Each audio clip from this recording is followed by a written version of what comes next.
Find the remaining zeros if x equals negative 5 is a zero. So I'm giving you right now f of x equals x cubed plus 9x squared plus 23x plus 15.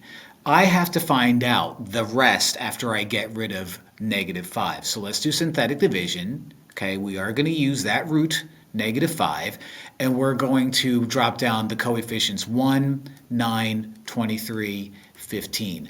And what this does is this is going to give me the remainder after I divide out the factor x plus 5, knowing very well that negative 5 is a 0. So synthetic division has me drop down the first number, so drop it down, 1. 1 times negative 5 is negative 5. 9 minus 5 is 4. 4 times negative 5 is negative 20. 23 minus 20 is 3. 3 times negative 5 is negative 15. These guys become 0 as well it should, because if it is a factor, that should become 0. What this gives me is this gives me the leftover polynomial 3, positive 4x, and invisible x squared. Now those are both positives, so there you go. Now I have to find the remaining zeros. So we can set that equal to 0 and factor. So let's bring it up here.